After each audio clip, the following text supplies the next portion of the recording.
Or you, oop. You're on. We're right now. Yeah. Didn't expect that. He said noon. He meant it.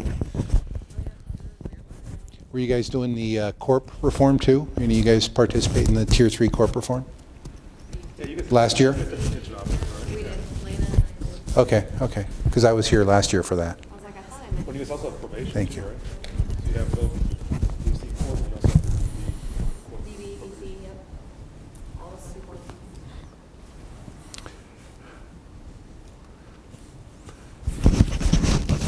Well, we're live right now, but Start. or do you want to give us 5 minutes? 5? Is that a thumbs up? Hello. Keep on getting a thumbs up. Can So. you see if there's anybody on the?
PSPRS.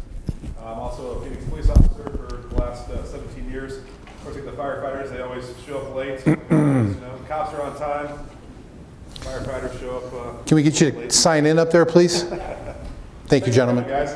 But anyway, so I've been a Phoenix police officer for 17 years. I'm the chair of the board since January. I've been on the board for about 2.5 years. Been involved in PSPRS for the last 10 years. When I came on the board a couple of years ago, we did no education, no training. In the last couple of years, we've built up a really good education training program. We have these classes. We also have a partnership through Public and Financial. They're doing financial wellness classes for us. They're also good. I think we're going to be coming up to this area, neck of the woods, here later on this year with the public with the financial wellness part of this good class. It's really undertaking benefits. We really have neglected a whole generation of cops and firefighters because even in Phoenix where I'm at, if we're not getting good training on our benefits, probably nobody else in the state is.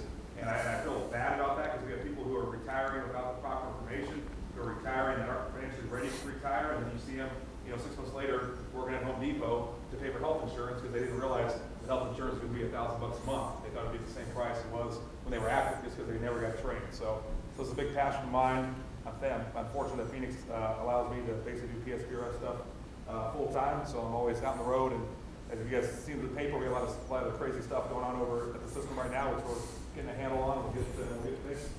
We have a good program here. So currently the board supposed to have 9 people on it. Currently we have 7. We have myself, the vice chair is Mike Scheide, he's a Tempe firefighter, very involved in 493, the fire union. And then we have 5 what I call taxpayer representatives, all good guys, all very opinionated guys. And hopefully the governor, we've had 2 vacancies now for 6 months, a cop and firefighter, so hopefully the governor will get those appointed hopefully this week, so we can have a full board of 5 and 4, because right now it's kind of 5 and 2, and it's a lot harder for me to get some stuff done when it's just 2 of us employees on there. It'd be nice to get the other 2 employees on there. But I'll be around the whole day with Phil. If you guys have any questions, I can give you guys my card. My cell phone's on here, my email's on here. If you guys ever need anything, email me, call me if you're not getting a response from staff or you think you got a wrong answer, reach out to me. I'll get it straightened out. And also, I'll interject during Phil's presentation when I want to point out some good points. So thank you guys all for coming. It should be a good presentation. All right, Phil. Thanks, sir. He will interject. Too much fun. Good afternoon, everyone. I want to thank you for participating in the event today. I want to thank the county, first and foremost. I reached out to Ken a short time ago and really didn't have to go into great detail about setting this thing up. He was eager to make this happen. I'm extremely happy that he extended the invitation to Kingman Police and Fire as well.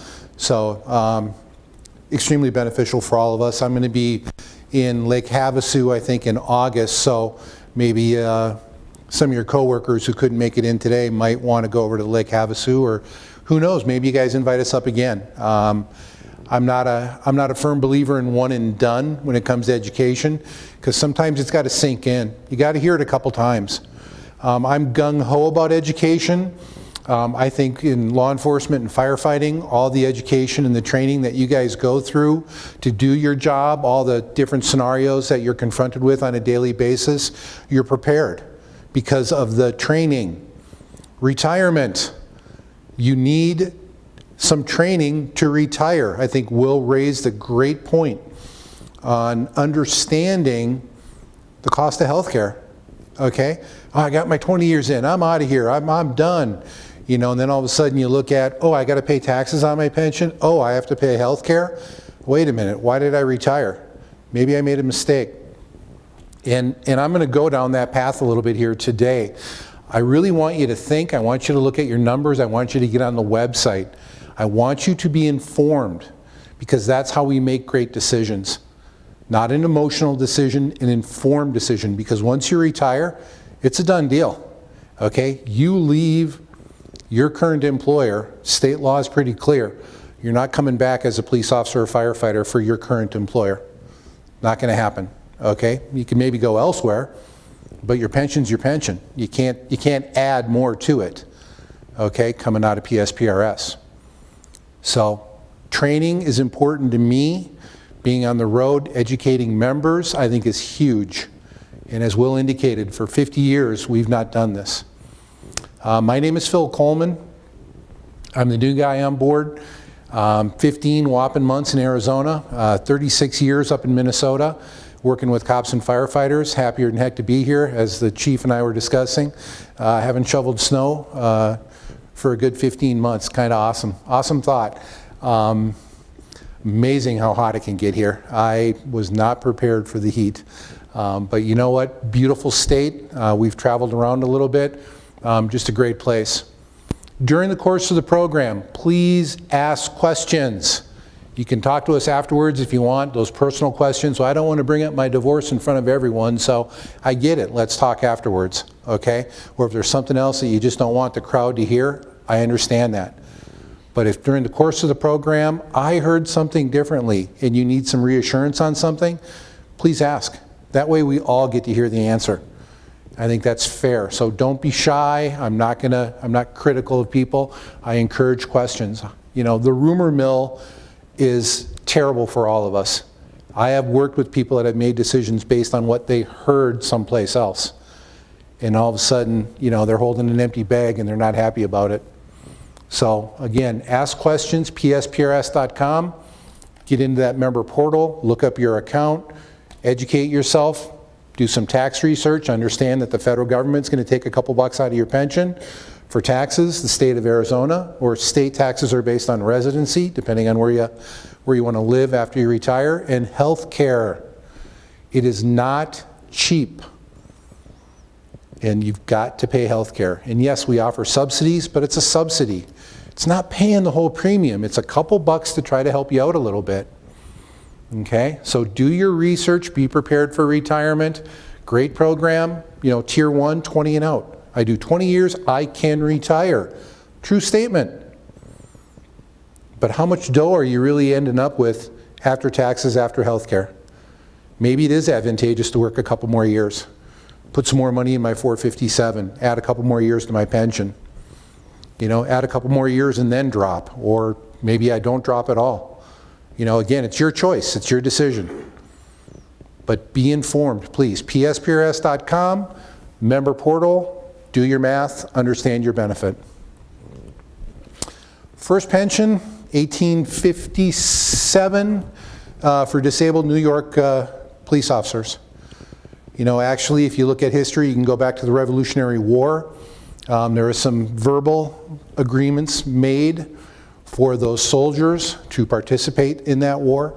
But this is really the first documented pension plan per se. What I really like about this picture, and I noticed a couple people in the room with me here today, look at all the awesome mustaches on those guys. I know the picture's a little bit further away, but every single one of those guys has sporting a mustache. Gotta love it. PSPRS, who are we and what do we do? 50 years in existence, 1968 we started. Okay, 2 main reasons in my mind why the plan was formed. Number 1, portability. I could start my career someplace else, I could transfer to another department, and I still have my pension intact. Another reason, commingling of money. Bunch of little plans all over the state, everyone doing their own investing. What if we make one statewide program? Again, creating that portability and creating that larger pot of money so it benefits everyone. So 50 years, we just celebrated that anniversary last year. One could say we're a younger public pension program, but we all know the state of Arizona is a younger state if we look at the bigger picture that way as well. So we've got about 60,000 members in the plan, active, retired, 250 employers that we do business with. We've got about $10 billion in assets. It's a lot of money, as far as you and I go. I'd be happy with 10 billion. What's the Powerball nowadays? Probably not that big, but it's a nice chunk of change. But on the other side of the coin, we have to take into consideration what we are paying out in benefits. Last year, we paid out $1 billion, or 1/10 of our portfolio in benefits to members, retirees, disabilitants, and survivors. And let's remember the benefit of what the public pension plan does to the economy of this state. Again, we're paying taxes on our pension, paying state taxes. But what are we doing with the balance of our money? We're spending it. We're reinvesting in our communities. And I know there's a lot of naysayers when it comes to the public pension program, but I think that's equally important. And I think people need to take that into consideration. Our counterparts in the private sector have great programs, 401k. It's not a bad plan, but it doesn't give the same sensation that you and I have as far as having a pension. No one can outlive a pension. So I'll double dog dare everyone in this room to try to outlive your pension, because you can't do it. As long as you're alive, we are paying you upon your passing. If you've been legally married for at least 2 years as a retiree, your surviving spouse will continue to receive a benefit for the rest of their life. No one can outlive a pension. So at 106 years old, you're still kicking. The mind might not be working well, but I want to reassure you that money is still going into your bank account. And that's the other thing I want to encourage you to take into consideration is longevity. We all hear about the horror story about poor Jim who retired, collected 2 pension payments, and he died. We always hear about that story. But we never hear about the guy who collected benefits for 40 years, and then their spouse had collected for another 10 to 15 years. Okay, those are true stories. Those do happen. We as a population are living longer, so I want to encourage you. I get it. I want to get out of this job before I die. I understand it. I've heard it for years. But understand the fact that you're going to live a lot longer. So maybe I work a little bit longer to get that benefit up. Maybe I like what I do. I enjoy my job. I mean, you guys do what you do because you enjoy it. It's a calling for a lot of people. Personally, would I run into a burning building? No. I'm afraid of heights, so I'm not going on a ladder. I've seen people that are, 6'6", 300 pounds. Do I want to go head to head against someone like that? No. So we all have choices when we enter into a career. So again, a lot of respect for police officers and firefighters and the things that you guys do on a daily basis, but don't underestimate your longevity. You're going to live longer. Therefore, maybe it's not a bad idea to work a little bit longer to increase that benefit. Personal choice, get online, look at your numbers, educate yourself. Board of Trustees, Will kind of went down this a little bit. Will's the chairman of the board. Again, he talked about Mike, who's a Tempe firefighter. And then we've got those private sector people that are very knowledgeable in investments.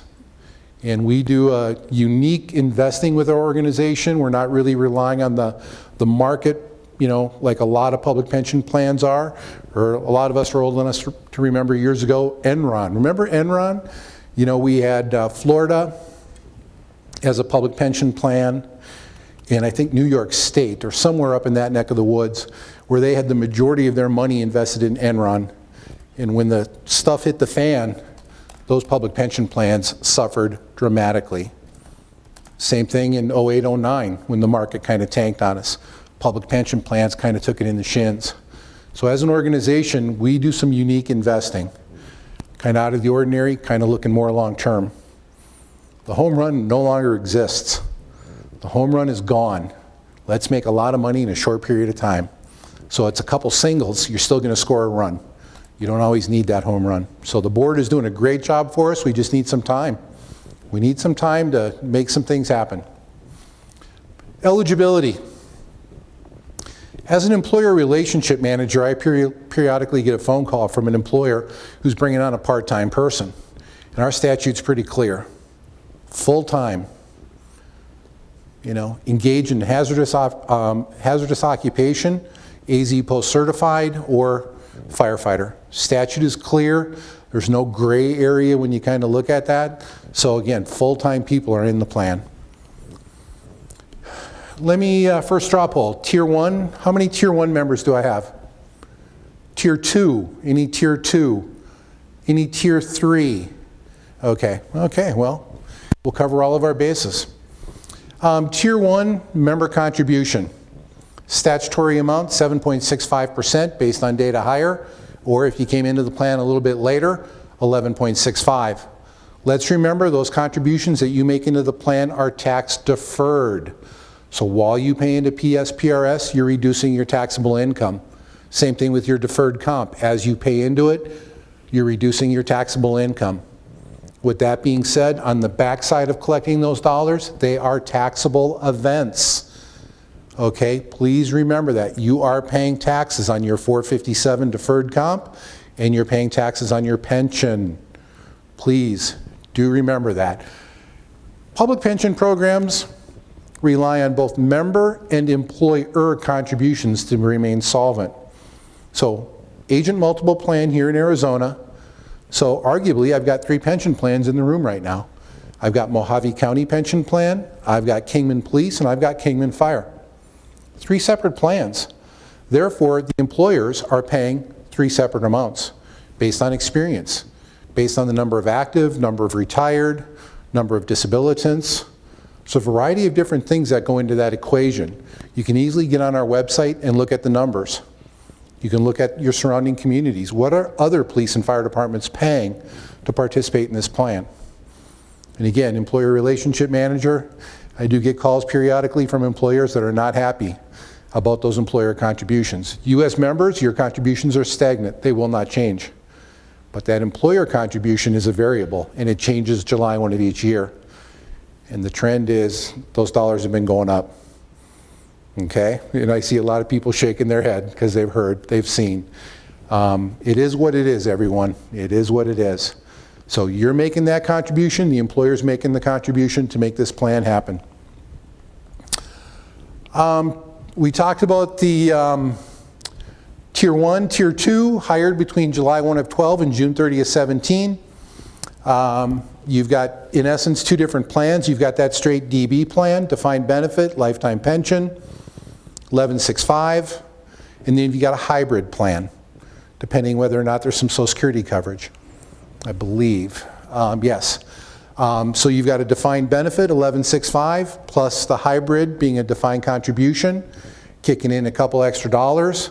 So when you retire under Tier 2, if you're in that hybrid plan, you're getting 1, a pension, and 2, a lump sum distribution.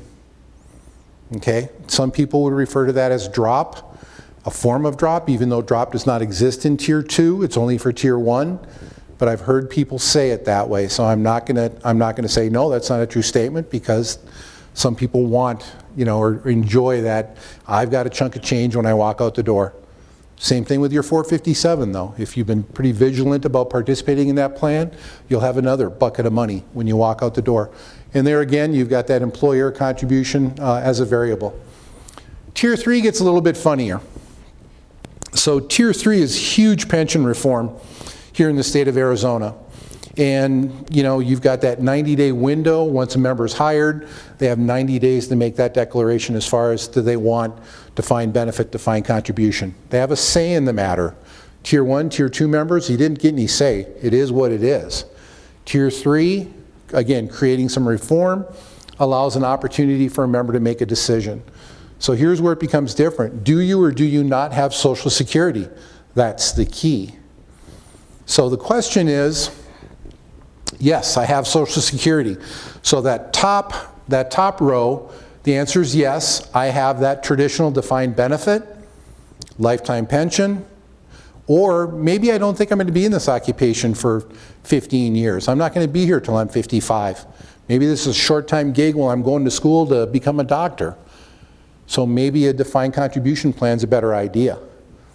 I had a chief down in the valley who started the job at age 58 as a chief, came in from a different state. Not hanging on for 15 years. So in his unique situation, he went defined contribution. So again, that's where you have a say in the matter, and that's where it becomes kind of fun. Now, we need to do a little bit better education to get these people to assist them in making this irrevocable choice, but we're going to do the best we can. The other question is, no, I don't have Social Security. So what's my option? I almost need my glasses here. So you've got that hybrid plan, defined benefit, defined contribution, or a straight defined contribution plan. Choices in the matter, do I or do I not have Social Security? But again, I hit that 90-day threshold as a new hire. I've got to make a decision. It's irrevocable. If I don't make a decision, there's a default, and then the default is an automatic defined benefit. We have too many people defaulting right now. We don't like it. We'd rather have people make decisions. I did a Tier 3 recruit training up in Prescott, and I told everyone in the room, I had people from 3 different jurisdictions. I keep my eye on the ball when I look at decisions people have made. I said, I know what classes you guys are in. I don't want to see any defaults. It's pretty clear that they need to make the choice. We just don't like seeing the default. So again, unique. Tier 3, member makes, let's call it 10% contribution. The employer is making an equal contribution of about 10%. And that's where the pension reform really came in, really helping out the employers a little bit more on the cost to the plan. The twist of that, though, is Tier 3 members also have to kick in legacy. And legacy deals with unfunded liability. Legacy basically is Tier 1, Tier 2. And the benefit is, again, as I said earlier, life expectancies. So Tier 1 member could start at 24, could retire at 44, die at 84, and then we pay their spouse for 10, 15 more years. We do a good job investing, don't get me wrong, but not that good, okay? Sustainability is really what drove Tier 3, trying to sustain a plan long term. So those members are kicking in their 10, the employer's kicking in 10. plus the employer's kicking in a couple extra bucks, what we call legacy, for that Tier 1, Tier 2 retirement plan. So, well, we talked about the 50-50 split, hybrid. I would like to say that if the member does choose that defined contribution plan only, by virtue of being in a job that has potential for injuries, police and fire, putting your life on the line every day, things happen. You still, even though you're in a defined contribution plan, you have a defined benefit disability if it's work related. So the member is going to kick in an extra 1.5%, the employer is going to kick in 1.5%, funding, even though they're a defined contribution member, funding that defined benefit disability by virtue of the choice that they made. We can't preclude them from having that coverage. Again, the volatility of your occupation, you guys know this better than I do. Okay? We talked about that employer contribution. I want to remind you that upon separation of service, your severance pay is not considered a pensionable wage. So you can't use that, in essence, to spike your high 3 or high 5. That's severance pay, unused sick and vacation, maybe contractually. It goes into a bank or deferred comp, or you get to go out and buy a new boat, whatever it might be. But those are not pensionable wages. You cannot use that in the calculation of your benefit.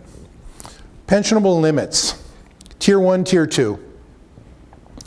The IRS has a threshold out there that says once you reach this magic number, contributions stop at that point in time. So Tier 1, Tier 2, rather high threshold, $280,000. So out of you Tier 1, Tier 2 members, come on, someone in this room's got to be making $280, right? What, a little overtime here or there, a little shift differential? Yeah. To the best of my knowledge, no one in this state, Tier 1, Tier 2, is exceeding that 280. But it's the IRS code, it's out there. We got to be clear about it. Tier 3 has a pensionable wage limit as well. Again, pension reform, $110,000. Whether it's a defined benefit or defined contribution, once you hit that 110, contributions stop for the balance of the year. I'm privy to one fire chief in the state who hits that 110. Now, what's unique about that is contributions stop at that point in time, but they're going to continue to get credited service through the end of the year. So let's say they hit the threshold in October. No contributions come in November, December, but they're still getting a year's worth of credit. Okay, that's very fair that way, if you ask me. Yeah, we'll move on. Credited service. Another reason I really want you on your web, I need you to get into your account and double check your credited service. Service is one thing. I started and I left. I've got 20 years working for the department. But what if in that 20-year period of time, you maybe did something you shouldn't have done? And the next thing you know, you're on 2 weeks with no pay. Okay, that is going to count against you when we do your credited service calculation. Kind of rare. I find it hard to believe that anyone in this room may have been in that situation, but let's use a different example then. Early in my career here, I stumbled upon this one. I had an officer coming out of a department down in the Phoenix area who had their 20 years in. Local board secretary went through their benefit, came up with a dollar amount. We double checked it, and here they were short by 3 months. And everyone's scratching their head going, how could that have happened? So we went back, we identified the period of time that they were missing, looked at the record. Just so happened that this female police officer had children during the period of time that no contributions came in. Okay, so drawing a paycheck from short-term disability, not drawing a paycheck from the department. Okay, so they didn't have 20 years of credited service. So what happens? Their pension's reduced. Did that go over well? No. So it's either get over the fact that your pension's going to be $40 a month less for the rest of your life, or work 3 more months. Well, you can imagine what that officer said to me. Okay, not working 3 more months. So that's my example, and again, I want to encourage you. I think it's better to solve that problem early in your career than on the way out the door. Because what if there's no record of what happened 20 years ago. Oh yeah, we didn't need to keep those records, we destroyed them. Your pension's going to be dinged. So you need to get online, you need to look at that credited service, and you need to make sure it should say what you think it should say. And if there's a question about it, you go to your local board secretary and say, what's the deal? Why am I missing time? What do you think happened here? They've got access to some records, they can look it up, or maybe HR can look it up and try to help you out, and we can solve the problem today instead of when you're on your way out the door. To me, that's just easier for all of us. You guys have access to your own personal records on the website. You don't need to bug your local board secretary. Oh, do me a favor, can you look at my record for me? Save your local board secretary for the day you're getting ready to retire and they're doing paperwork with you. You don't need to bug them on a regular basis because you have access to this information. Please take advantage of it. Credited service is used in the calculation of your benefit. And if you don't have those 20 years of credited service, your pension in Tier 1 will be reduced permanently. Past active military service. Early in my, before becoming a police officer or firefighter, I was in the military, and then I became a police officer or firefighter. I can purchase some of that time. And if you understand how the public pension system works, it's about your time in your high 3 or high 5. That's the foundation for calculating your benefit. So if you add more time to your record, that means overall your pension is going to be a little bit higher, or maybe you can get out a little bit sooner if that's your goal. So you want to do your research again on the website. You know, I was active military service prior to starting my job. I have the opportunity to buy this time, do some serious research. Maybe you got some dough laying around, because that's the tough part. Early on in your career, you don't have the dough laying around. I mean, how many of us had a savings account the first year that we started working? You know, it didn't happen. It wasn't until that 10-year benchmark, let's say, and then we started having kids, and there goes the money that way as well. So on the tail end of our career, we got money. But the problem with that is, it's on the tail end of your career. The cost of buying that service is going to be a little bit more expensive. Okay, it's an actuarial calculation based on your age, your high 3, your high 5. How long do we get to play with your money? You know, the longer we get to play with your money, the less it's going to cost you. The shorter that we have time to play with your money, the more it's going to cost you. To me, it's that simple. But again, do your homework. Does it make sense? Do I have the money? Best way to buy into the plan?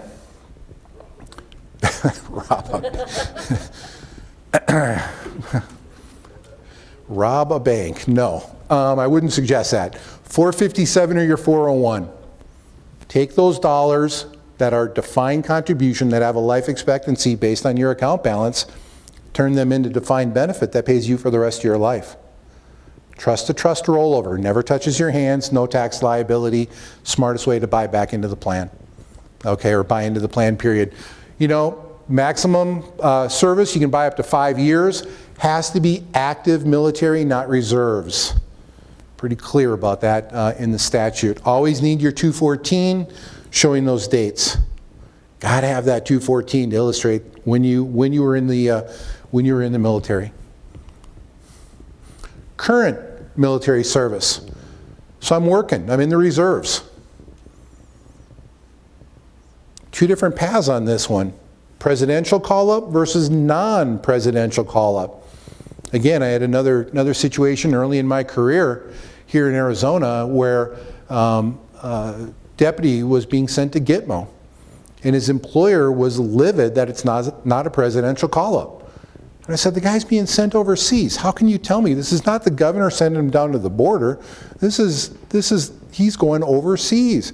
So the question was, did you present your orders to your employer? No, I didn't. Well, there's the big mistake right there.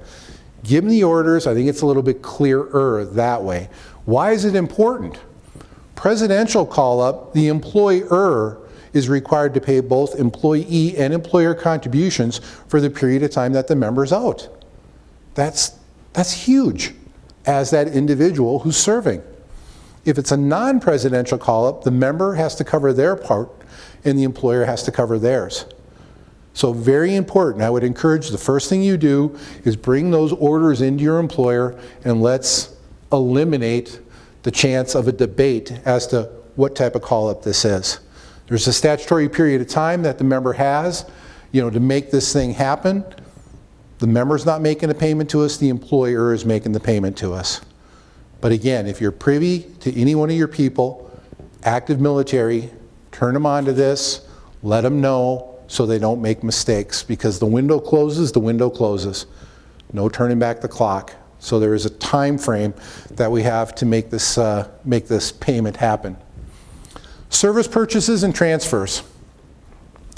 I was a member in the plan for a year, quit my job, moved to California. Got to California, worked for a period of time and said, what am I doing here? Found nothing against California, I'm just having some fun. So you opted to move back to Arizona. When you left, you pulled your money out of the plan. You can buy back in, you can restore that forfeited service. And again, I would strongly encourage, more than likely, doing so.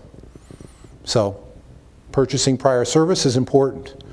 What if I was in Washington State, worked as a police officer up there for a couple years, and then I came down here to Arizona and I started working? You can purchase that time.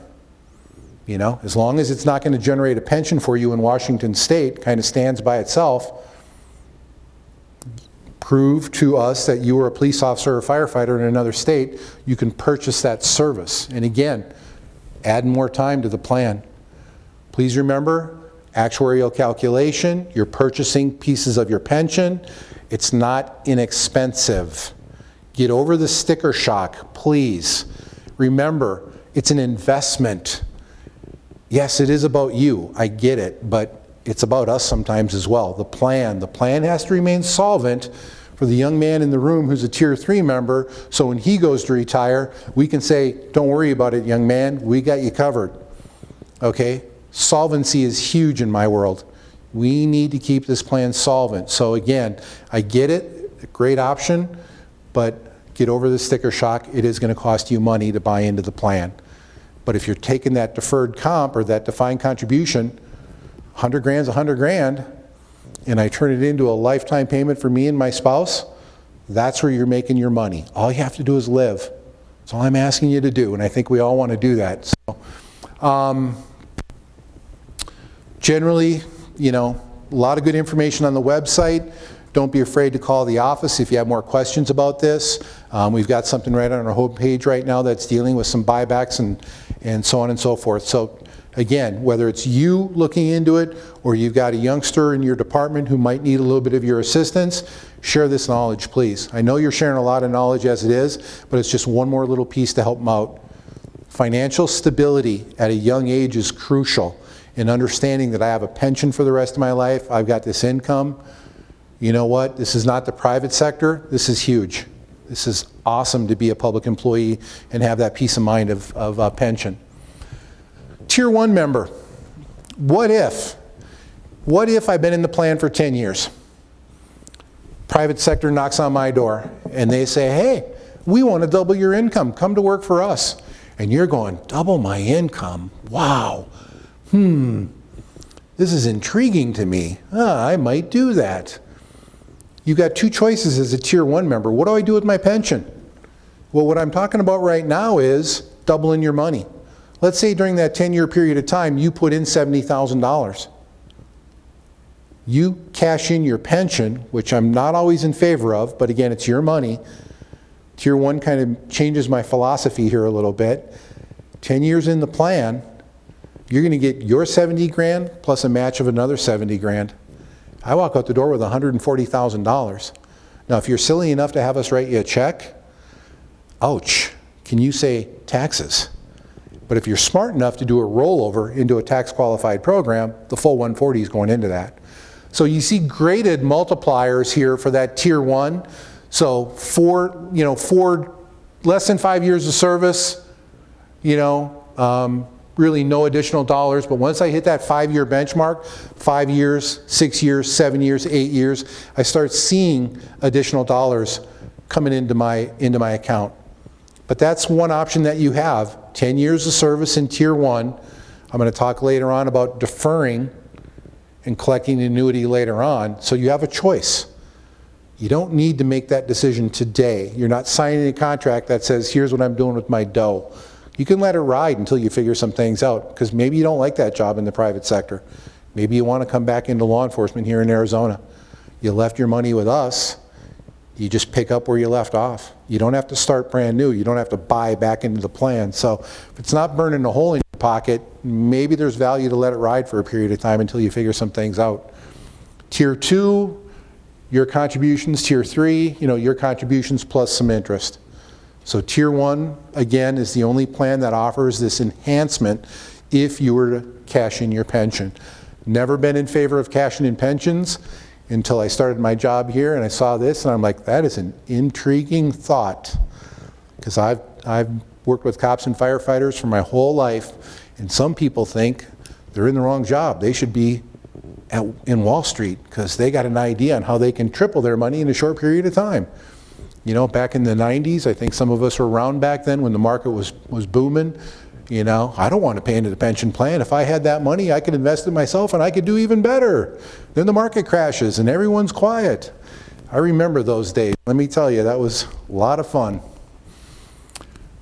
Retirement, Tier 1. Again, great program, 20 and out. I put in my 20 years, I can retire at any age, no penalty.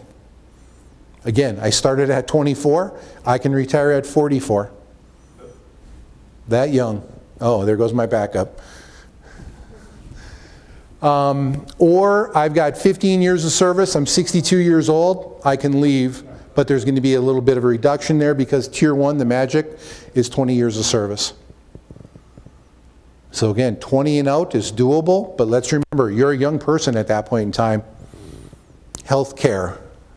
That is what keeps a lot of people working nowadays, is health care. I don't care if you're in the private or the public sector, that dang health care. Nice seeing you, sir.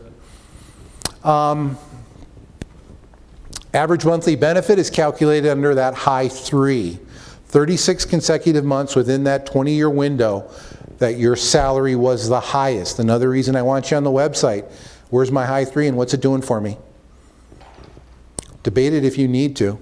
I'm questioning this. Talk to your local board secretary, or talk to us.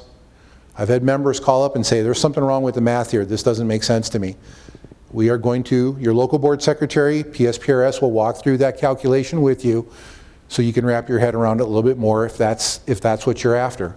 Some people just have faith in the system, Try not to compare W-2s because it's not a calendar year, it's 36 consecutive months.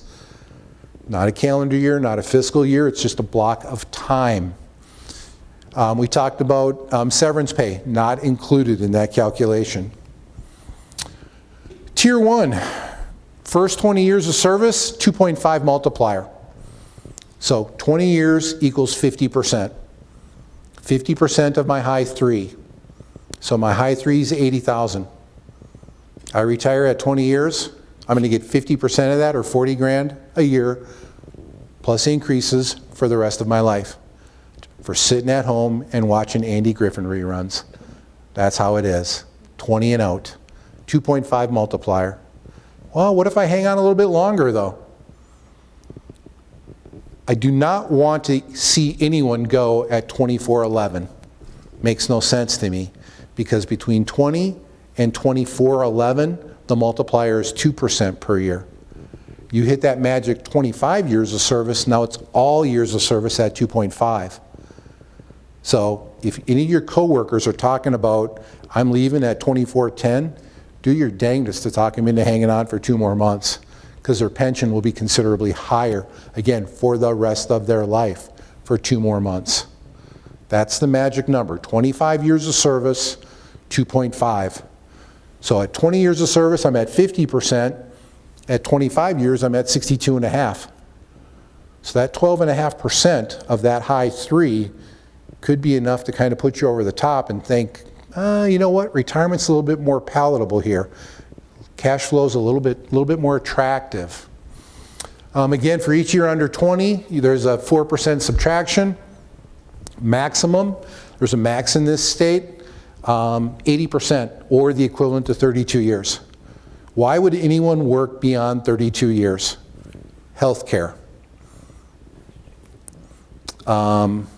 They didn't rob a bank. Yeah, well, again, another reason I guess I've seen people work beyond 32 years is going to be promotion. And they realize what this promotion on the tail end of the career is going to do for their high 3. You know, 62.5% of 80 grand versus 62.5% of 100 grand. It's a couple more bucks in your pocket for a longer period of time.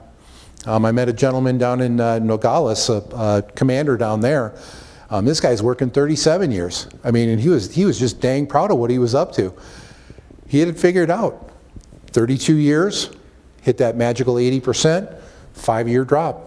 37 years in law enforcement. More power to the guy.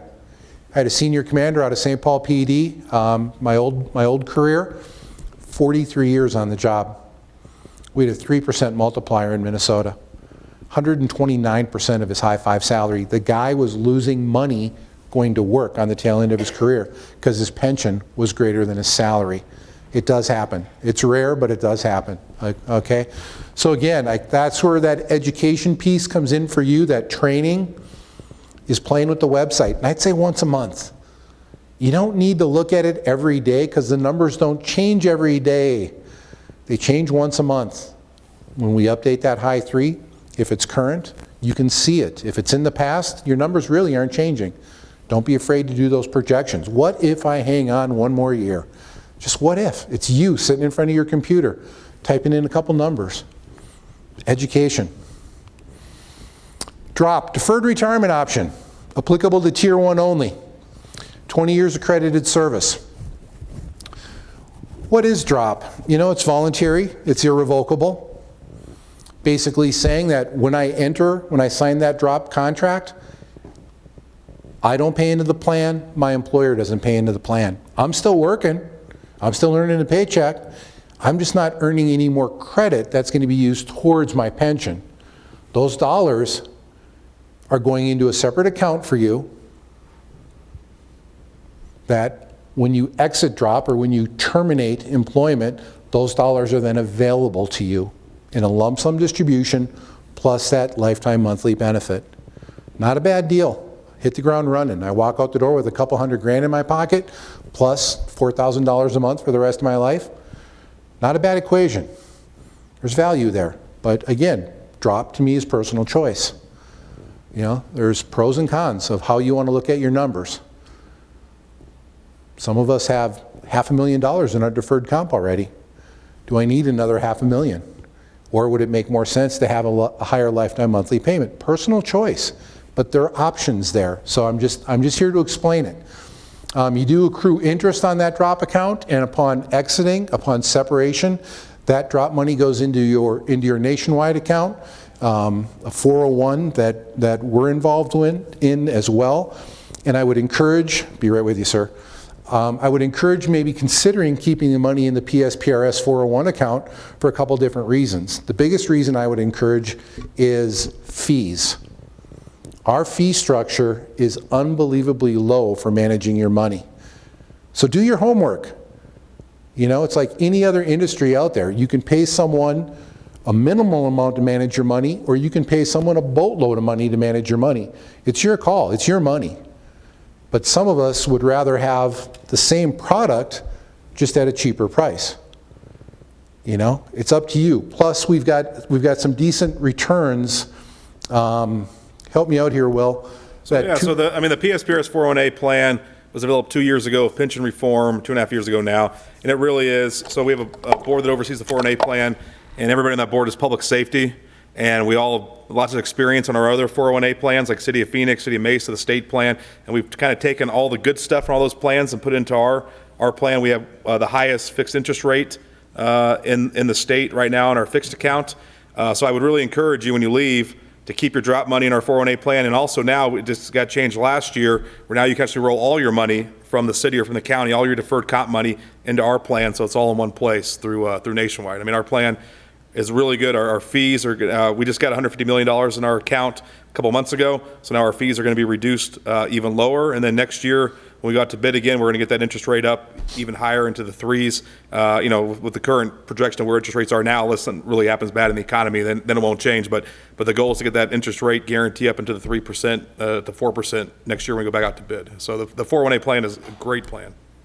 Thank you, Will. So along that line, I left Minnesota. I had a 457 plan up there. I have a brother-in-law who's a financial planner. So Scott, getting wind of what I was up to, being a financial planner, of course, he's like, Phil, give me your money. Let me manage it for you. First thing out of my mouth is, hey, Scott, what are you going to charge me? Next thing you know, we're talking about football. He doesn't want to tell me what the fees are. Keeping my money in the state program, because they're not in it for profit, they're in it to manage a plan. Whereas a private company looks at it a little bit different. They're in it to make some dough. So again, you decide where you want to put your money. But we do offer, as Will indicated, we do offer a great product. And you can take that deferred comp money and you could roll it in. Maybe you've got some other IRAs and go from there. Question is, how aggressive do I want to be in the market, and how much am I going to pay for what I'm up to? And sir, I apologize, you had a question. Yeah, when you go into the drop, is that interest rate locked in, or does that fluctuate? It's based on assumed rate of return, isn't it, Will? At our 7... Yeah, so the rate's based on the assumed rate that we set every year. Currently, it's at 7.3%. I mean, I anticipate us... With the market? No, our assumed rate is what the board sets, but I anticipate to stay right around the 7.3 for the foreseeable future. We might take it down a little bit, a tenth of a point or 1/10% here and there going forward, but I don't think it will change that drastically. Yeah, it was at 6.6 for a period of time, and then with some changes that just occurred, we bumped it up to 7.3. So I think even on our website, it would talk about 6.6. Right, but I was just curious if it fluctuated. I didn't know if when you went into the drop system and it was 6.6 or 7, whatever. Right. That's good for you for the whole 60 months, and it's not. No. It changes annually. Yes. Right, well, it could change annually. Yep. It could. That's what Yes. And let's remember, you get into that drop account, we're only illustrating that last fiscal year of what those dollars are. So you can kind of, I think it illustrates your drop, your $4,000 going in plus the interest for a total of X for that month. So good question, thank you. So here's an example. I've got a member who's got that 20 years of service. They're currently making $100,000 a year.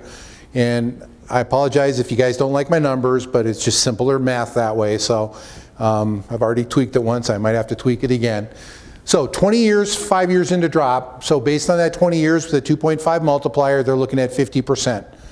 50% of $100,000 is going to be annual pension of $50,000. So $50,000 for 5 years goes into their drop account, $250,000 plus interest. They're just under $300,000 when they walk out the door. I don't know about you guys. I look at things monthly.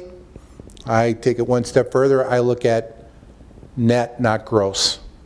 Because I couldn't tell you what my gross income is. I could tell you what my net income is because that's what I'm living on. So again, you need to look at it that way. So monthly gross, $50,000 is going to be $4,166 a month.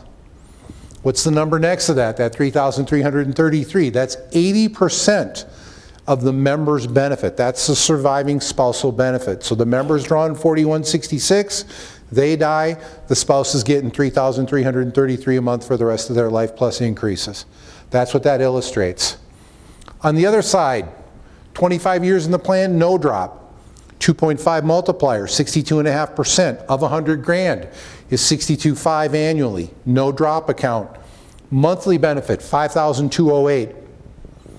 Survivor benefit, $4,166. Now I had a gentleman say, why would I want to leave my wife that much money? I said, I don't know, I can't answer that. But some of us think of it that way. My spouse is in the private sector. I'm thinking about providing survivor benefits upon my passing. That's my logic. But again, we're all different. We all look at things a little bit differently. That's fair. It really is. So what am I illustrating here? $296,000 in the gentleman or the member's drop account. The difference between 5208 and 4166 is $1,042 a month.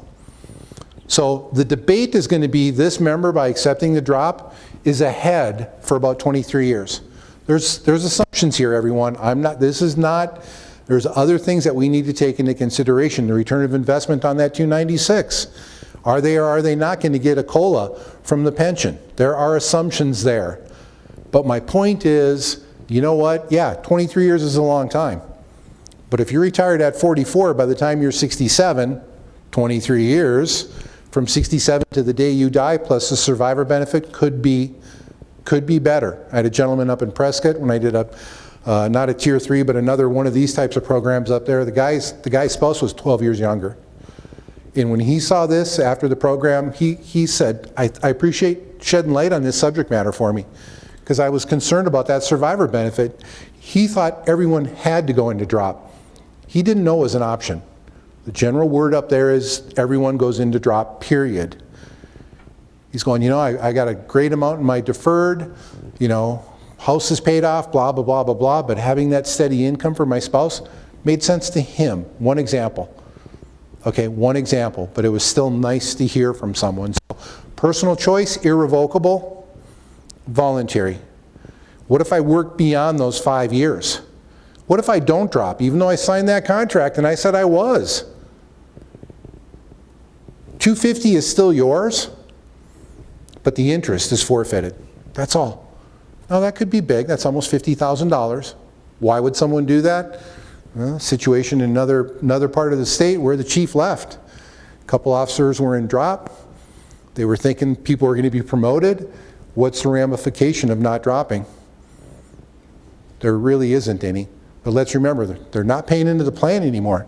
Once you entered into that drop contract, you stop paying into the plan. It's not as if you hit that 5-year benchmark, you start paying in again, because you don't. So the question is, what's the benefit of becoming the chief? You make a couple more bucks, I guess.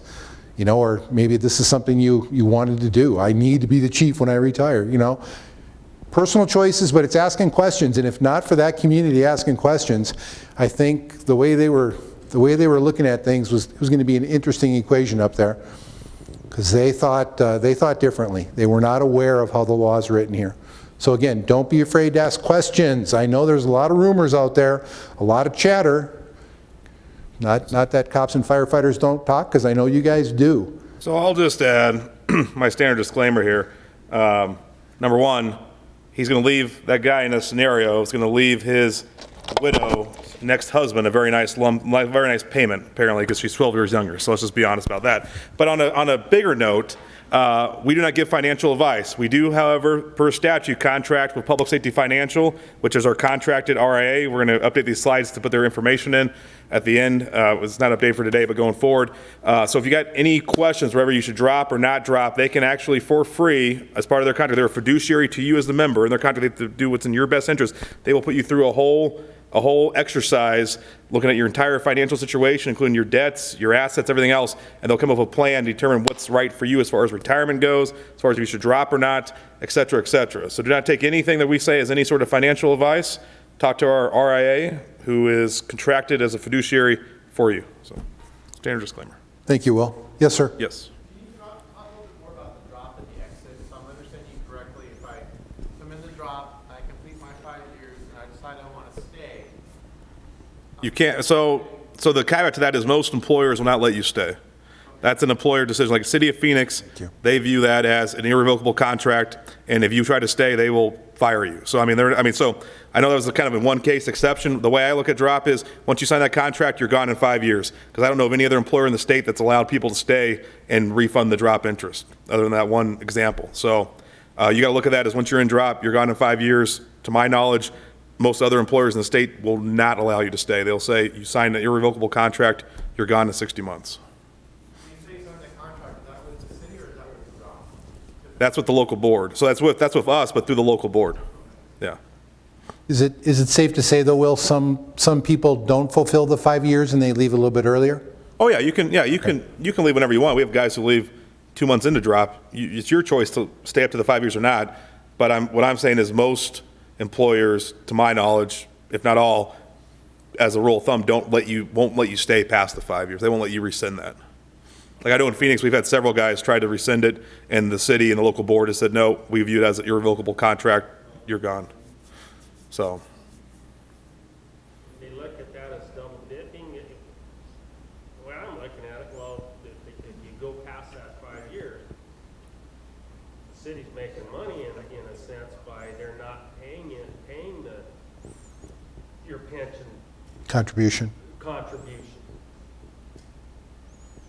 Correct, but you can't, the problem is once you leave drop, unless you're going to forfeit your drop interest and all your stuff, you can't stay employed. So most, as far as I know, that's the only kind of one-off example there.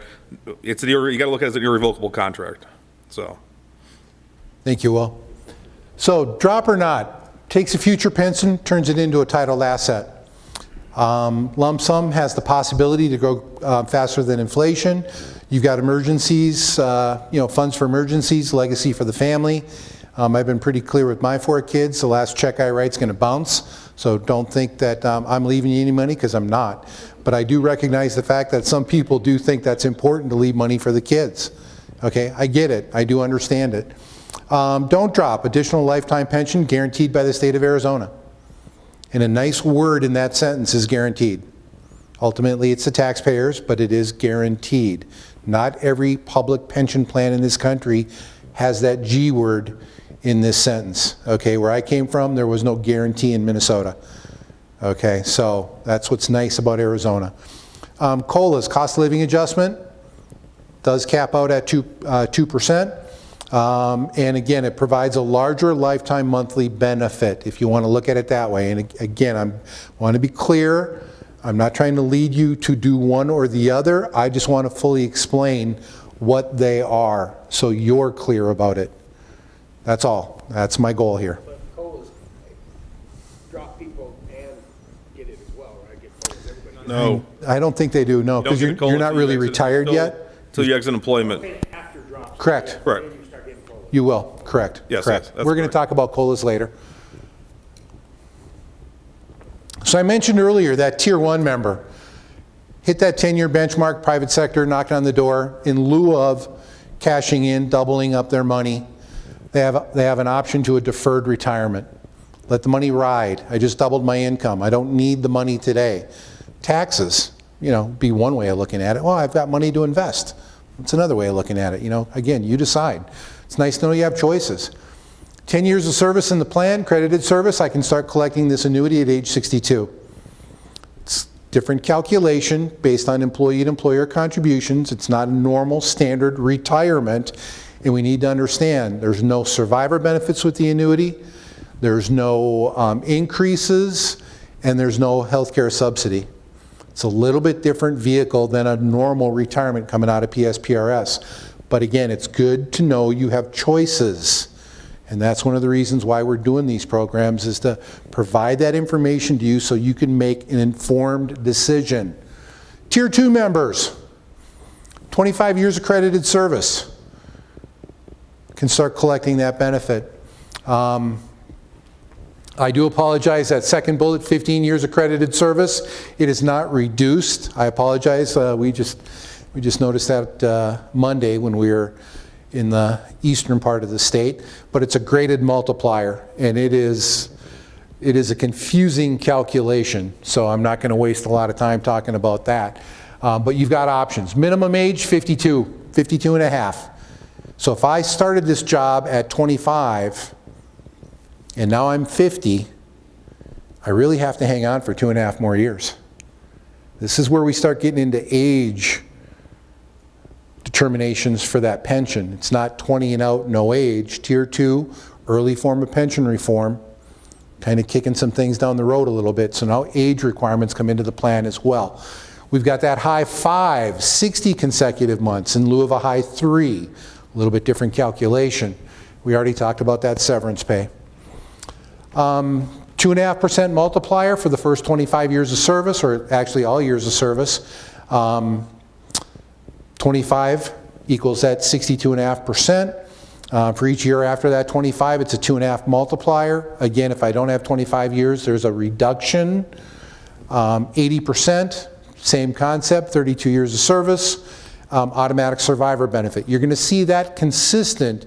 Tier 1, Tier 2, Tier 3 is that auto survivor benefit. 80% of the members benefit at no cost to you, the member. Which is really the best benefit I don't know of any other plan in the country that has that sort of benefit. Most other plans either give you 0 for your spouse, or they give you a very low benefit, and then you have to take a significantly reduced pension to give your spouse any sort of survivor benefit. That makes our plan very, very rich, the fact that your spouse gets 80% until he or she passes away. Thanks, Will. Yeah, again, some of us all of us civilian people over here have ASRS. So if we go to provide benefits for our spouse, it costs us money. It's a reduction in our monthly benefit, and depending on how much coverage, 25, 50, 75, 100, costs us money. Purchasing an insurance policy, one could say. Auto survivor benefit in your plan is huge, and I think it's very generous, as Will indicated. We've got a deferred annuity. Again, we talked about that individual who does leave at that 25 years, doesn't have the age under their belt, they can let it ride. They can let it ride, collect it later. Again, this is where I don't encourage people to cash in lifetime income. Oh, my brother-in-law who's going to invest my money says he can do better. I'll just leave it at that. Yeah, it's not going to happen, okay? I'm sorry. In today's world, having that guaranteed income for you and your spouse for the rest of your lives is huge. Pension envy is crazy in this world right now because we have something our counterparts in the private sector don't have. Okay, and we're very fortunate to have a pension, and I know we're going to fight for it, and I'm confident you guys would back us up on that if things happen down the road and a battle were to ensue. There are plenty of well-funded groups in this country right now that are fighting against public pension programs. Okay, so we are going to, some of us are old enough to remember the old Territon commercial, I'd rather fight, before I quit type concept. To me, it's the same thing. We need to fight for this. We need to maintain it and make sure it's here for everyone. Vesting in Tier 3. So, 15 years accredited service, I have to be 55 years old. Again, pension reform, looking at age requirements now. And again, my former employer, 55. I mean, we were pushing the heck out of cops and firefighters in Minnesota. Used to be 50. And then we bumped it up 5 years, and let me tell you, it was ugly. It was ugly, but it was necessary to maintain the plan. Sustainability, very, very important. We got to think about that. Or 15 years of service, 52 and a half, I can leave a little bit earlier, but with a reduced benefit. So in that scenario, I would encourage that member to get online and really think hard about those 2.5 more years. Really, what does that do to your benefit for the rest of your life, your income? I know 2.5 years can be a long time if you're not happy with what's going on, but think about it financially. Don't make an emotional decision. Try to make a financial decision. High five. And we've got that same survivor benefit that I mentioned earlier. Pretty consistent. Defined benefit. Tier 3 members do not have access to drop, and they don't have a deferred retirement. They do have that auto survivor benefit, and they are eligible for future increases. Tier 3 defined contribution. Remember, there's a fork in the road for those Tier 3 members. They can stick with that traditional pension that we all know, or they can do things a little bit differently. Defined contribution plan, like our counterparts in the private sector, a 401. They're kicking in some dough, the employer's kicking in some dough. They can walk out the door with a bucket of money if they wish to do it that way.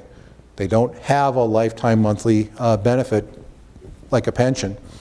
So those contributions, those employer contributions, vest at 10% per year. So once that member's in the plan for 10 years, they get all their money and 100% of their employer's money as well in that bucket. Well, what if they only hang on for 5 years? They get all of their money and half of the employer share, 50%. So it vests at 10% per year. So I guess what I'll add in, because we got the lovely HR ladies here.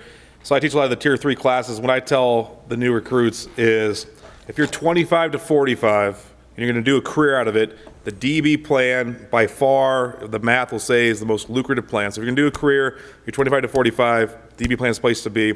If you're under 25 or over 45, that's when you really got to do some math. If you're over 45, you got to do some math because the DC plan might be more advantageous because you might not make it long enough to get a good DB benefit, so you might have more in the DC plan. Then if you're under 25, you cannot collect until 55. I guess you collect to 52, but you're going to be reduced. And so you're committing to do 30 to 35 plus years. And so that's another thing to make them consider. So I always tell people 25 to 45, easy decision. Below 25, above 45, they really should reach out to Public Safety Financial, which is in the Tier 3 materials on the website, and they'll do the calculations for them to develop a plan to figure out which one's right for them. So, Thank you, sir. Applying for a benefit. Again, you, the member, have been using the website. You're comfortable with your numbers. Now it's time to go have that good conversation with my local board secretary. The local board secretary will assist you in putting your package together to mail into our office so you start drawing your benefit. Okay, to me, that's the time I really want to bug my local board secretary, is assisting with the paperwork. I don't need to talk to him once a month about my pension because I can do this on my own. Let's save them for when we need them. And doing the paperwork is truly the time that we need them. The local board's going to have a hearing to discuss your eligibility for the benefit, verify your credited service. Local board's going to submit that paperwork to PSPRS. We need to see it by the 10th of the month so we can make that payment to you at the end of the month. So the way the law is written is your pension is effective the first of the month following separation. But we don't pay you until the end of the month, but it's retroactive to the first. So I would encourage serious consideration. When is the right time for me to retire? I would debate the end of the month. Now, I'm not claiming I know all of your different benefit packages here, because I don't. I'm looking at this a little bit globally and understanding how my plan works. And here's the thought. I go at the end of the month, the 30th. Maybe it's my high, my high 3 or my high 5. Happened on the end of my career.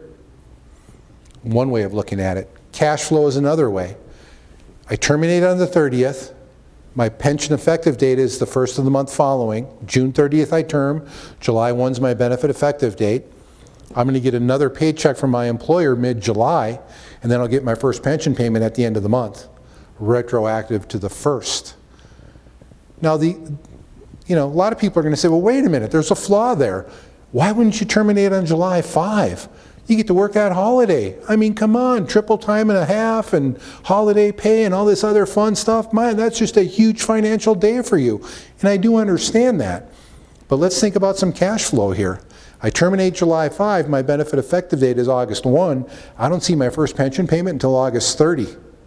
Now, you're retired. I'm thinking you got a couple bucks in the bank to live on, but that is a long time to go without a paycheck. So I'm just tossing that out there as an example. The advantages of maybe going at the end of the month. And there are definitely some holes in my theory. I get it. Healthcare could be an issue. I terminate July 5, my healthcare is paid for that month. Maybe my healthcare is a considerable chunk of change. But research, everyone. Retirement isn't, I wake up one day, I've had it up to here, and I'm done. Okay, that's a bad plan. It's a plan. I've talked to people that have done it. And then they're not happy with the outcome. It's exactly. It's an emotional. It's an emotional reaction. Yeah. Then you look at the checkbook and you're going, "Dang, what was I thinking?" I understand that. Trust me, I do. But just think it through. Do your homework. Crunch your numbers. Help yourself out that way. We offer other benefits, not just retirement. Obviously, hazardous duty, law enforcement, firefighting, things happen. Up in my former employer, I did disability for pretty much my whole career, amongst a few other things. My first 10 years was nothing but disability. So I've seen people, I've heard stories, I get it. Again, the things that you guys do on a daily basis is probably mind-boggling to a lot of civilians like me, but it's just another day to you guys. But things happen. So we offer you 4 different disabilities. We offer you accidental, ordinary, temporary, catastrophic. 4 different types of benefits. Again, conversation with the local board secretary to determine which one of those 4 is the one you're really looking at. But we need to understand there's some general rules about this. So Accidental, duty-related, physically, mentally unable to perform reasonable job duties. So, that's you.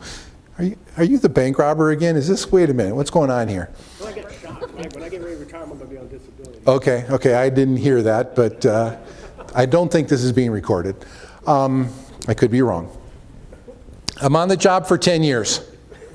I'm on the job for 10 years and I have an accidental disability. I'm going to get the equivalent of a 20-year benefit or 50% of my high 3, high 5. I'm on the job for 20 years and I have this accidental disability. I'm going to get a benefit equal to 20 years of service. I'm on the job for 25 years, I have an accidental. I'm going to get a benefit equaling 25 years worth of service. It's when I have less than 20, the statute gives you that 20. That benefit based on the first 20 years of service is a non-taxable event. 20 or less, that entire pension is non-taxable. But I start adding more time on after that 20, I'm going to pay taxes on those extra years and months. Okay? It's a formula, based on my overall years of service, little division divided by 20 is going to come up with a percentage that way. Okay, engaged in the hazards of that occupation, duty related. Ordinary, non-duty related. I have a heart condition and it's hereditary. I smoke and I'm overweight and I eat 4 Big Macs a day and it's documented. Okay, I understand heart attacks, police and fire could be determined to be duty related, but let's just go with this one for a minute, that family history, you're overweight, you smoke 2 packs a day, blah, blah, blah, blah, blah. You have no medical documentation to support the fact that this is a duty disability. So it's an ordinary. So in that scenario, it's based on your actual years of service. So there's no minimum there. So if you've got 5 years on, that disability benefit's going to be a smaller benefit. If I've got 10 years on, a little bit bigger, 15 years on, so on and so forth. Once I've got 20 years of service though, that ordinary is off the table in Tier 1. Got to be clear about that, because 20 years, you can retire. You can.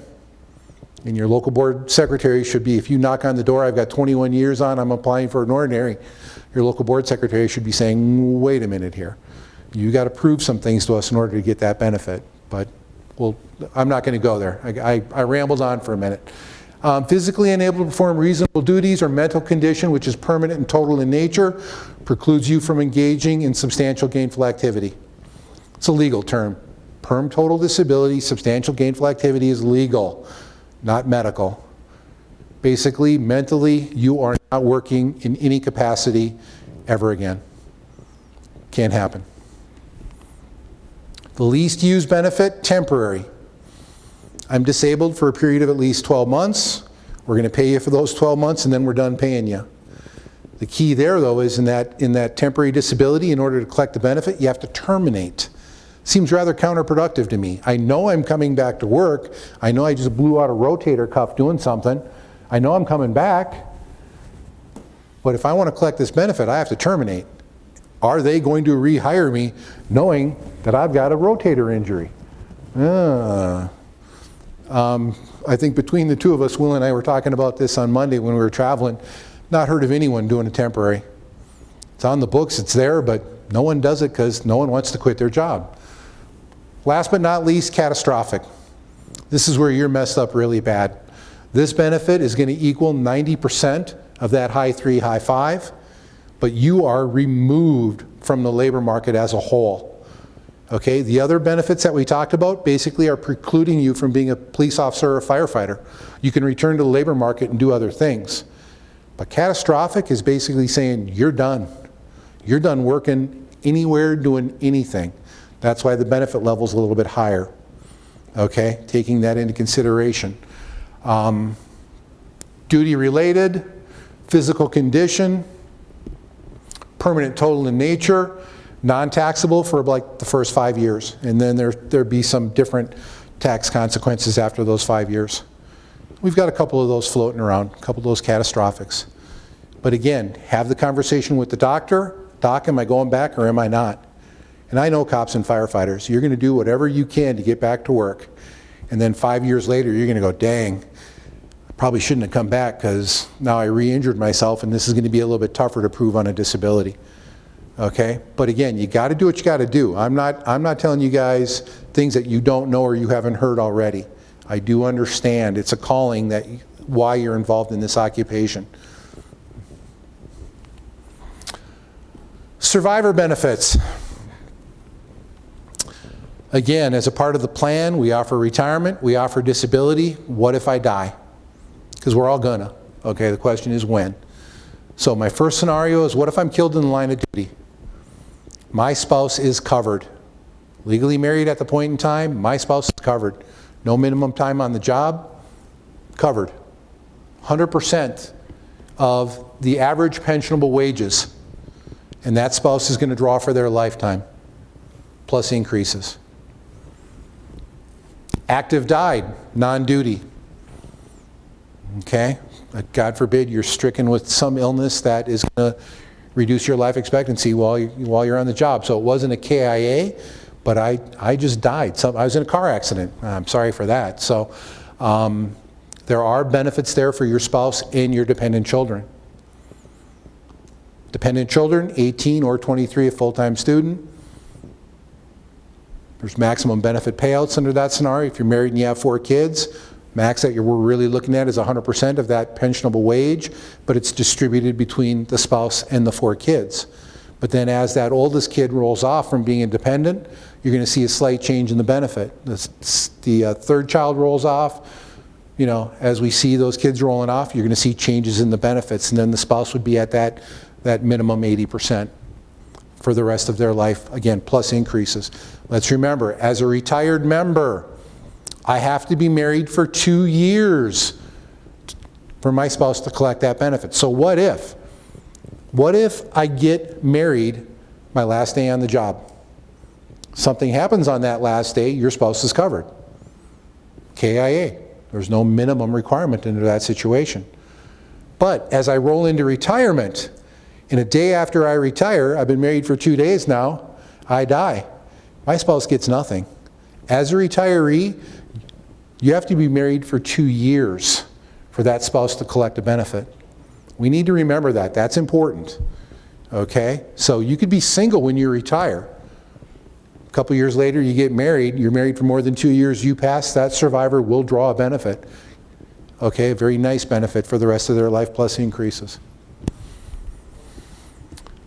Defined contribution, Tier 3. You know, again, for KIA, they have coverage. Oh, disability, excuse me. I knew I was in the wrong spot. Tier 3 members have duty disability, accidental, but they do not have ordinary disability. It's just the way the plan was designed. Remember, the member's paying, the employer's paying, but it's for an accidental disability only or a catastrophic, but not an ordinary. Based on the amount of money that they have in their defined contribution plan, that will be used as an offset of that defined benefit calculation. It will reduce that monthly payment. Now, we haven't had this happen, so our actuary hasn't provided us enough documentation to really explain fully what this might look like. Is it going to be a temporary offset? Is it going to be an offset for the rest of that spouse's life? Don't know those answers. We're not there yet. Again, Tier 3, relatively new if you look at what's going on in our plan here. But again, there is an accidental disability paid even though they're a defined contribution member, but an offset based on the defined contribution account. We talked about, again, Tier 3 survivors. KIA, we've got coverage. Once again, offset by the account balance in that defined contribution plan. Kind of the same as we talked about with the other plan. Beneficiaries. Hard to imagine I've got a group of police officers and firefighters in the room right now. I'm not taking another straw poll here, but is it possible that one person in this room has been married and divorced? I think it is. Are you positive? Are you unbelievably positive that you have updated your record at PSPRS that your ex is no longer your beneficiary. Oh, I sent in my divorce decree. Doesn't that cover it? No. Oh, I updated my 457 plan through my employer. Does that cover it? No. There is a separate form that you need to complete and send into my office. It is not online. A couple weeks ago when I did this plan, I had a gentleman arguing with me for 15 minutes that he did this online. There's no way you can sign anything, at least in our world right now. I know there is in other worlds where you can sign online, but not at PSPRS. You have to fill out a piece of paper and mail it into my office. Because if your ex is still on here and you die, and you're single and you have no dependent children, we are going to pay your ex. Now you're dead. Doesn't really matter to you, but your family might be upset. Your brothers and sisters, other next of kin are going to say, how did they get the dough? Because the member did not update their record. So again, I'm strongly encouraging you to get online and double check who your beneficiaries are. And I'll just get on my horse here too. I mean, we paid out like 3 ex-wives ago, stuff like that. It happens. Whoever's on the form is who gets paid out. That's what the law says. But I would also encourage you too, on top of that, to make sure all your stuff is updated with the city or with the county, wherever you work for. Because a lot of times, I'm looking at the city of Phoenix, we have like 5 different nationwide accounts through all the different vehicles we have. And you actually have to go on each different nationwide accounts and update the beneficiary. You can't just do like one form for nationwide. It does not update all the accounts. So just make sure for all your different deferred comp accounts, if you have PEP accounts, HSA accounts, whatever you guys have out here, make sure you go on and update your beneficiaries. That way, in case, God forbid, something happens, at least the money goes to who you want it to go to. You want it to go to, exactly. Thank you, Will. So again, people, entities, or trusts. I'm a single person. I have no kids. Can I leave my money to Humane Society? Yes, you can. If that's who you want it to go to, feel free. If you need the spelling of my name, I'd be more than happy to give it to you. Okay? Primary and secondary. Why is that important? Well, what if you and your wife, you're retired, you and your spouse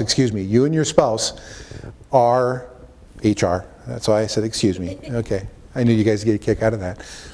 You're retired, you have $100,000 in your account. You're drawing out $5,000 a month.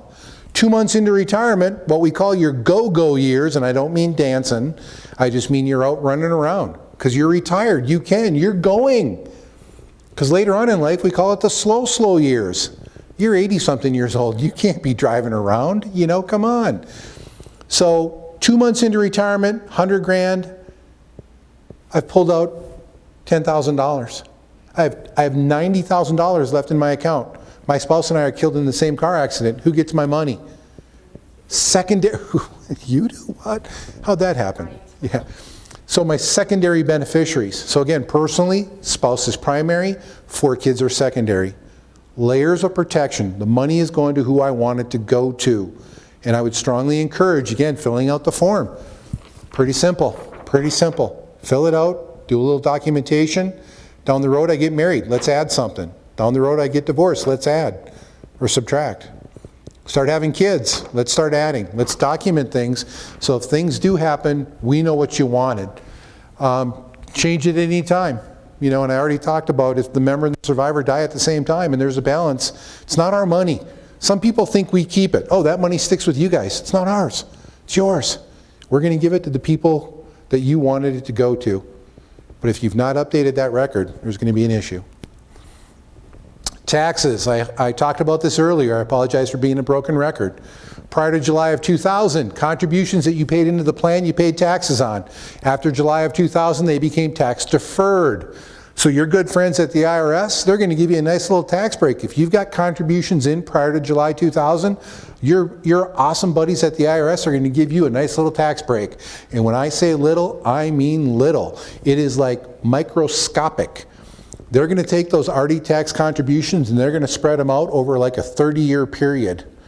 Okay, so at the end of the year when you get your 1099 from us, it's going to illustrate total paid, total taxed. Your tax person's going to start pulling their hair out because they're going to say, why is this different? And that's where that friendly reminder to you is to say, well, I paid some taxes on this money already. That's why there's a difference.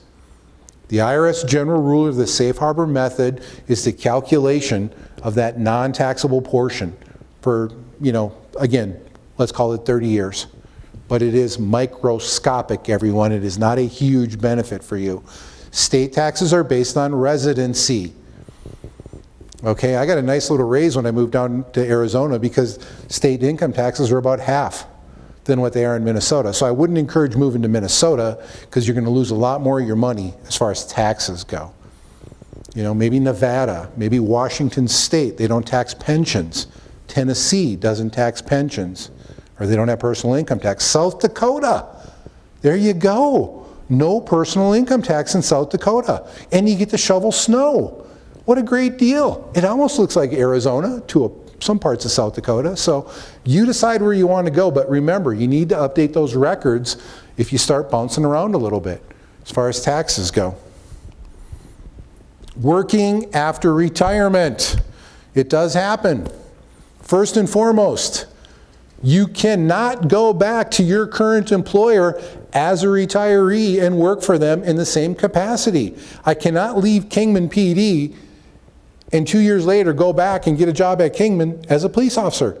Cannot do it. Maybe you can go to Mojave County and get a job as a deputy, but you can't go back to Kingman PD. You've got to have that separation of service. Pretty clear when you look at the statute. You can go back to Kingman PD if you go back after a year, but now it's an open competitive bid for a non-supervisory position. It is possible, but let's also remember, I retired. I drew a line in the sand and I said, I'm done paying into the pension program. So if you go back into service covered by PSPRS, you are no longer paying into the plan. You're not adding any more. You're just returning to work. That's all. Okay? So you can do that. But you need to understand there's some twists and turns. The local board's going to have a meeting to discuss, you know, return to work, making sure that thresholds have been met, and so on and so forth. As a member, as I said earlier, you are not paying in, but by virtue of you going back to a PSPRS covered position, the employer has to kick in some alternate contributions, because now you're taking the spot of a person that should be contributing. So again, pretty shrewd of us to have this in statute to try to protect the plan. This is another one of the things that I like about what we do here in Arizona, is those dollars keep on coming in even if you go to another jurisdiction. To me, the bottom line is the most important. You need to remember, you're still in public service, you're still a police officer or firefighter, there's still volatility with this occupation. As a retiree, you do not have disability coverage, and you do not have KIA. Your pension's your pension, it is what it is. So if something were to occur to you, let's say you have a career ending, even though you're retired, you have a career ending disability, we're not paying you a disability benefit. There's no special tax preference because you've already retired. So I just encourage you to take that into consideration if you're thinking about working for another jurisdiction as a police officer or firefighter. Okay, just think about it. We talked earlier about the increases. The permanent benefit increase is gone, something that was great for the members, but kind of hurt the pension plan a little bit. Okay, so that law is over, that's behind us. We've got an increase that is granted July 1 of each year based on Consumer Price Index for the Phoenix Mesa area. Okay, now, I had a gentleman call me up a couple days back and I just thought, good for you to be thinking about this, buddy. In his mind, he was going to retire June 30th. He was aware of the fact that increases are given July 1, so he thought right off the get-go he's getting a raise. I said, what a great concept. Plan doesn't work that way, but I appreciate the fact that you called and asked the question. You leave June 30th with a July 1 benefit effective date, you're waiting until July the following year to get the raise. What if I left in April, May 1 benefit effective date? You're going to get a prorated increase July 1. It's not going to be the full 2%. It's going to be a couple twelfths of 2%. You are not retiring nowadays to take advantage of raises. Make sure that base benefit is what you need it to be, because that's what you're living on for a period of time. And the increases aren't consistent. It's based on Consumer Price Index. So that could be a variable as well. Okay, so just take that into consideration, please. Benefit of or the value of a defined benefit, huge. I so enjoy reminding you, Your money's first in, your money's first out. All those years that you work this career, within 2 to 3 years, you're getting your dough back. Within 5 to 7 years, you've got your money back, you've got the employer share back. But yet we're paying you for the rest of your life, we're paying your spouse upon your passing for the rest of their life, based on how well the fund's doing. Anyone ever talk to a retiree that's mad at us? Ooh, I thought you were raising your hand. You scared me there for a second. Whew. I haven't either, okay? Retirement's a good deal. Think it through. Make sure you understand what you're getting yourself into. We are paying you for the rest of your life. You cannot outlive a pension. Insurance options. If you maintain health care through your employer or you go through the state for health care, we are going to provide you a subsidy. If you're going on your spouse's insurance plan, we are not providing you a subsidy. As Will indicated earlier, if you're getting a job at Home Depot and you're using Home Depot health care, we are not paying your subsidy. You have to stay in the plan to qualify for the subsidy. What does the subsidy look like? Well, let's start on the other side. Probably easier. Single, okay? No one's Medicare eligible. My subsidy is $150. Your health care is $1,000. We're not paying $1,000, we're paying $150. It's a couple bucks to try to help you out. Let's move down a little bit. Family coverage. No one is Medicare eligible. $260 a month subsidy. Okay? It's an extra benefit that the plan offers you, but you have to stay within the plan. You cannot go outside the plan to get the subsidies. Pretty clear about that. Either the county's plan, the city's plan, or the ADOA's plan, the state plan. Yes, sir? My wife is a state of Arizona employee as well. Ooh, I saw that coming. How does that work with the subsidy? If Typically, they're in the same plan. spouse is a state employee, It'll be, you guys will be best off when you retire to get 2 single policies. thank you. That will be, the subsidy goes to whoever's the primary on there. So if you have a family policy, you're only getting 1 subsidy. So you're better off, you're probably, cost-wise, you'd be way better off doing 2 single policies than 1 family policy. I'm aware of that, but if she continues working, how does that subsidy work with? No, you won't get it until she retires. If she continues working and you go on there. So the ASRS plan is not the state plan. ADOA controls active employee state insurance. Once they retire, they then transition over to the ASRS plans. It's 2 separate plans. Thank you, Will. I've been waiting for that question. Cancer insurance. Unknown benefit. What we're finding out is a lot of members are unaware of this cancer insurance program that we administer. By virtue of being in public safety, it's kind of free to you at this point in time. The employer is paying the premium for this cancer insurance. By virtue of being public safety, not in corp, but in public safety, as you guys, I knew that. So it's not a bad plan for you. What's nice about it is you're kind of accruing some extra credit going into retirement. For each year that you are a member of the plan, you accrue 5 months of post-retirement coverage. Now, your health care is going to cover you for the vast majority of anything medically that happens to you when it comes to cancer, but not everything. So this is kind of like some extra dough depending on what is not covered.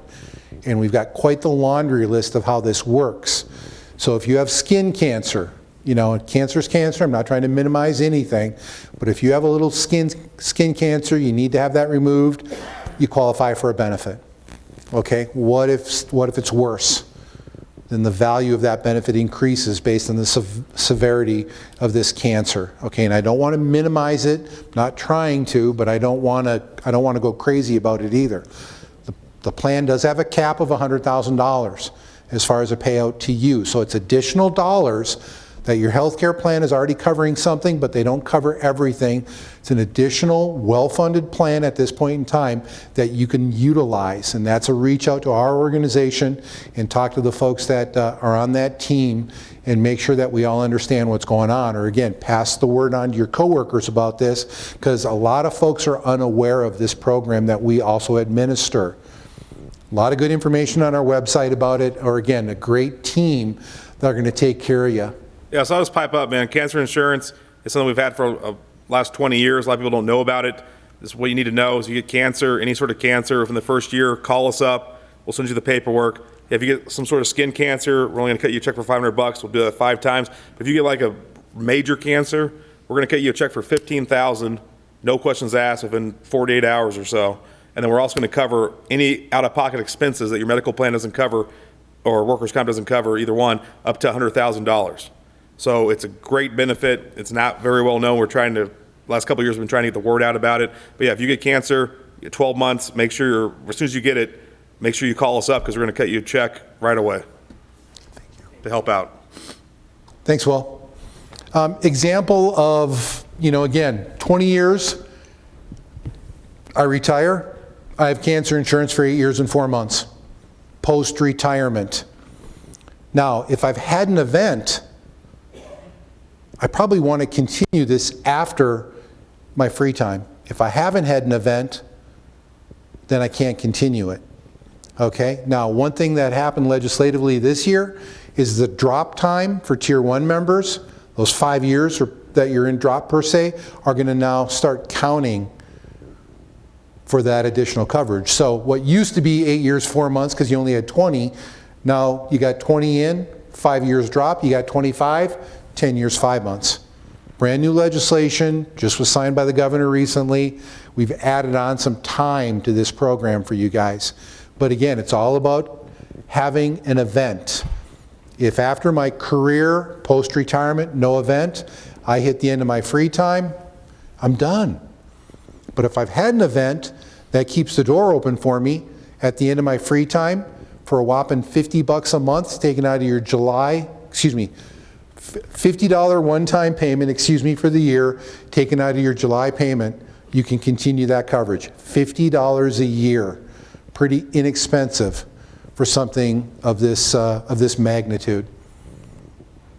Online resources, I may have said it once or twice earlier, PSPRS.com. Get into that member portal and start looking at your account. Start educating yourself about your pension, even the young man who's in Tier 3, okay? Because that date is going to get here before you know it. I'm in awe that I'm 59 years old. I'm in awe that I've been doing this for 37 years, okay? In awe. Where did the time go?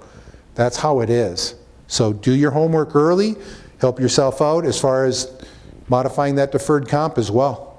As we get a little bit older, the kids are out of the house, a couple more bucks in my pocket, can maybe hide a couple more bucks in deferred comp and help out myself for my future retirement. 2 more slides and you guys are back to work, okay? So, again, I talked about longevity. And I think it's important to understand, okay? We are living longer. Medicine, look at what medicine is doing for us nowadays and just extending our life expectancy. So we've got 2 members that are currently over the age of 100 in our plan, okay? We've got a survivor, a spouse of a member who's 101. We're still paying him. What's funny, that 100-year-old guy is one of them is a gentleman from Phoenix Fire who was crucial in getting this plan started back in 1968. Benny's actually a World War II vet. We celebrated his birthday. He came into the office. It was in our newsletter last year. What scares me about this guy is he still drives. Okay, I'm just trying to imagine at 100 years old still driving down the road. I'm kind of looking forward to the cars that are driving me around because I don't know at 100. That makes me nervous. We have a member that started drawing a retirement benefit in April of '68, even before we were founded. So we took this person on as a benefit recipient. We're still paying him. We've got a survivor. This one is mind-boggling. We've got a survivor that started drawing a survivor benefit in October of '56. Okay, some of us weren't even born yet. Okay, because I know I wasn't. That we are still paying them a benefit. That's huge. Okay, financial security. Bottom line, what do we do at PSPRS? Serving those who serve others. Financial wellness, whatever you want to call it. Again, peace of mind of knowing that when you complete this career, this illustrious career that you've had, you are drawing an income until the day you die. That is awesome. That should make all of us feel good. And it's not a freebie. We paid for it. We paid for it through contributions. We paid for it through time, dedicated to our occupations. So I wish you guys the best. Here's a note. Word from my attorney to keep me out of trouble. Does anyone have any questions before you guys have to get back to work? Any questions? Any questions? Well, I do want to thank you guys for your time. If you've seen value in the program, maybe pass the word along. My conversation with Ken, the HR director for the county, that if we can get a group of people that want to do this again, maybe you guys want to come back and do it over again, or you want to pass the word on to your coworkers, we are willing to come up and do this again. I do have minimums as far as the number of people that I need in the program, but we will do this again if you want. Okay, just keep us in the know. In closing, I'm a Trekkie. You guys know what I'm going to say. I mean, gentleman back there is smiling already. He sees it coming. So I'm going to say, live long and prosper, everyone. I wish you the best. Thank you very much for your time today. Have a great day. Thanks for coming, guys.